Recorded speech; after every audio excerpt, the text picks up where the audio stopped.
മലപ്പുറം പെരിന്തൽമണ്ണ ഉണ്ണിയന്തരൻ കാവിൽ ഇടഞ്ഞ ആന കിണറ്റിൽ വീണു. മണ്ണുമാന്തി യന്ത്രം ഉപയോഗിച്ച് ആനയെ കരയ്ക്ക് കയറ്റി. സൗണ്ട് ബോക്സിലെ മുഴക്കം കേട്ട് ഭയന്നോടിയ ആന കിണറ്റിൽ വീഴുകയായിരുന്നു.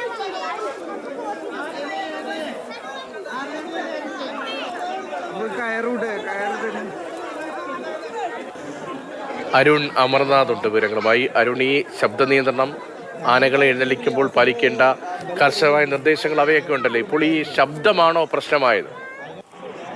ജതീഷ്, ഇന്ന് വൈകിട്ട് 7 മണിയോട് കൂടിയാണ് ഈ സംഭവം. ഈ ഉണ്ണിയന്തരൻ ക്ഷേത്രത്തിലെ ഉത്സവവുമായി ബന്ധപ്പെട്ട് താലപ്പൊലി ചടങ്ങിനിടെ ആനയെ ആനയിക്കുകയായിരുന്നു. അതിനിടെയാണ് ഇത്തരത്തിൽ ആന വിരണ്ടോടിയത്. ഈ സൗണ്ട് ബോക്സിൽ നിന്നുള്ള ശബ്ദമാണ് ആനയ്ക്ക് അത്തരത്തിലൊരു പ്രകോപനം ഉണ്ടായത്, അല്ലെങ്കിൽ ആന ഭയന്നോടുകയായിരുന്നു എന്നുള്ളത് തന്നെയാണ് പാപ്പാന്മാർ പറഞ്ഞത്. അത്തരത്തിൽ ഒരു 50 മീറ്റർ മാത്രം ദൂരെയുള്ള ഒരു കിണറ്റിലാണ് ആന വീണത്. ഈ റോഡിൽ നിന്ന് മാറി ഒരു 50 മീറ്റർ അകലെയുള്ള ഒരു കിണറ്റിലേക്ക് ആന വിരണ്ടോടി കിണറ്റിൽ അകപ്പെടുകയായിരുന്നു. ഏകദേശം അപ്പോൾ ഉടനടി തന്നെ ഈ നാട്ടുകാരുടെ ഒക്കെ ഏകോപനത്തോടെ രക്ഷാപ്രവർത്തനം ആരംഭിക്കാൻ സാധിച്ചു.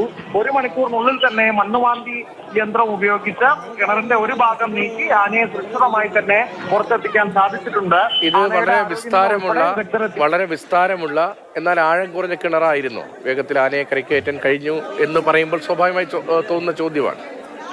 അതെ, അത്തരത്തിൽ ആഴം കുറഞ്ഞ കിണർ തന്നെ ആയിരുന്നു എന്നുള്ളത് തന്നെയാണ് മനസ്സിലാക്കാൻ സാധിക്കുന്നത്. അത്തരത്തിൽ പെട്ടെന്ന് തന്നെ മണ്ണുമാന്തി യന്ത്രം ഉപയോഗിച്ച് ഈ ഒരു ഭാഗത്തെ മതിലിടിച്ച് ആനയെ പുറത്തെത്തിക്കാൻ സാധിച്ചു എന്നുള്ളത് തന്നെയാണ്. അത്തരത്തിൽ ആളപായമോ നാശനഷ്ടമോ ഒന്നും തന്നെ സംഭവിച്ചിട്ടില്ല എന്നുള്ളതാണ് ആശ്വാസകരമെങ്കിലും ആ സമയത്ത് അത്തരത്തിലൊരു പരിഭ്രാന്തി ഉണ്ടാക്കുന്ന ഒരു സംഭവം തന്നെയായിരുന്നു. പക്ഷേ പിന്നീട് ആനയെ നിയന്ത്രണത്തിലാക്കാൻ സാധിച്ചു. ആനയെ തിരിച്ചു കൊണ്ടുപോകാനുള്ള നടപടികളെല്ലാം സ്വീകരിച്ചു എന്നുള്ളത് തന്നെയാണ് നമുക്ക് പെരിന്തൽമണ്ണയിൽ നിന്ന് അറിയാൻ സാധിച്ചത്.